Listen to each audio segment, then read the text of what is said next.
आज मैंने इस पूरे इलाके का दौरा किया और मैं आपको मेरे अनुभव से बता सकता हूं कि जिस जगह को शिक्षा का मंदिर होना चाहिए था, वो जगह शिक्षा का सबसे बड़ा अवैध अड्डा बन चुकी है। यहां पर शिक्षा की बोली लगती है, यहां पर शिक्षा को बेचा जा रहा है। हर जगह बेईमानी है। कोचिंग सेंटर से बेईमानी शुरू होती है, बच्चे जहां खाना खाते हैं वहां बेईमानी होती है, पीजी वाला बेईमानी करता है, बिजली पानी का जो बिल देता है वो बेईमानी करता है। हर जगह बेईमानी ही बेईमानी है। अगर 1 घंटे के अंदर हमने इतनी सारी चीजें खोज कर निकाल ली तो यहाँ की पुलिस आज तक क्यों नहीं कर पाई? यहाँ का प्रशासन, यहाँ का एमसीडी, यहाँ की राज्य सरकार, केंद्र सरकार, शिक्षा मंत्रालय, सबको सब कुछ पता है, लेकिन कोई आपके सामने नहीं लाना चाहता।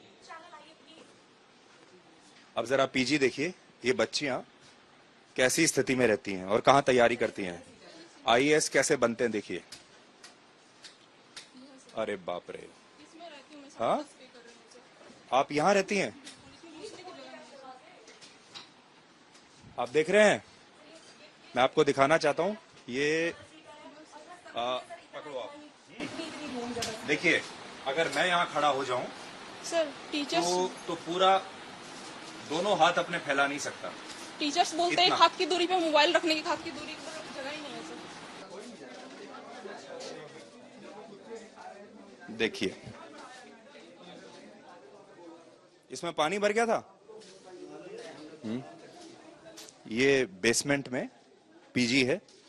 अब मैं जब यहाँ आया तो बदबू आ रही है यहाँ, और इसमें अगर आप देखेंगे तो जो पानी है बारिश का वो यहाँ भर गया। तो पानी भरने के बाद क्या स्थिति है आप देख सकते हैं। ये छोटा सा पीजी है, एक इसमें बिस्तर है, और आपको यहाँ मैं आपको बता सकता हूँ, मुझे सांस नहीं आ रहा है। मैं ज्यादा देर तक यहाँ खड़े नहीं रह सकता क्योंकि सांस नहीं आ रहा है। ये इतना, ये 15,000 का है। मैं आपको दिखाता हूँ, बेसमेंट यहाँ इलीगल है, लेकिन बोर्ड के ऊपर अगर आप देखें, वहां देखिए लिखा है शॉप्स, ऑफिसेज, बेसमेंट हाउसेज। यानी बेसमेंट यहाँ पर खुलेआम, आप उसमें लाइब्रेरी खोलिए, कोचिंग सेंटर खोलिए, पीजी खोलिए, कुछ भी आप कीजिए।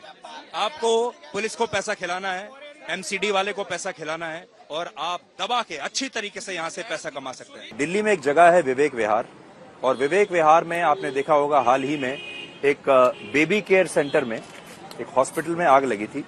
उसी हॉस्पिटल के बाहर, या कह लीजिए कि इसे हॉस्पिटल कहना तो शायद बेईमानी होगी, ये अस्पताल नहीं है, ये एक शमशान है। और मैं वहीं पर खड़ा हुआ हूं जहां पर छोटे छोटे जो बच्चे हैं उनकी इसी अस्पताल में जलने के बाद मौत हो गई। कोई 1 दिन का था, कोई 1 हफ्ते का था, कोई 4 दिन का था। और मैं यहां पर क्यों आया हूं? दिल्ली में इस समय लगभग 47 डिग्री तापमान है, लोग घर से बाहर नहीं निकल रहे हैं। लेकिन मैं यहां पर इसलिए आया क्योंकि इस हादसे के बाद से जिस तरह का ध्यान और एक राष्ट्र की जिसको हम अटेंशन कहते हैं वो मिलना चाहिए था इस हादसे को, वो मिला नहीं। हमारे देश में आईपीएल चल रहा है, हमारे देश में चुनाव चल रहा है, नेताओं को वोट चाहिए, जनता को आईपीएल से मनोरंजन करना है, और इस दौरान इस पूरे शोर में यहाँ जो छोटे छोटे बच्चे जिंदा जल गए, उनकी चीख किसी को सुनाई नहीं दे रही, उनके रोने की आवाज किसी को सुनाई नहीं दे रही। और यही कारण है कि आज मैं यहाँ पर आया ताकि देश के लोग समझ पाएं कि इतने छोटे छोटे बच्चे, 7 बच्चे, 6 बच्चे अगर जिंदा जल जाएं कहीं तो कितनी बड़ी बात होती है।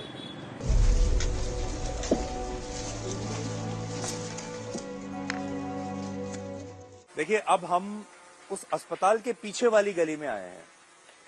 अभी तो हम थे उसके सामने, उसके फ्रंट डोर पर, अब हम उसके पीछे आए हैं। और ये अस्पताल देखिए, इसको अस्पताल कहना तो बड़ा बेईमानी होगी।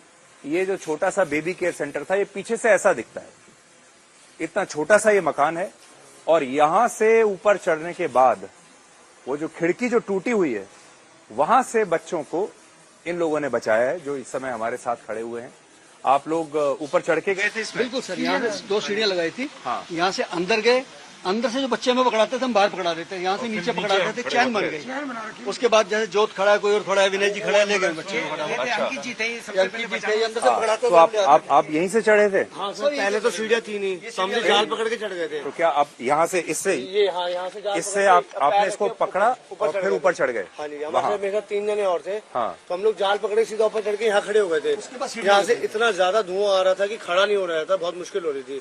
पर हमारे में से एक बंदा सड़क के अंदर चला गया, यहीं पे ही बेबी केयर सेंटर है, इसी में यहाँ पे 3-4 बच्चे रखे हुए थे।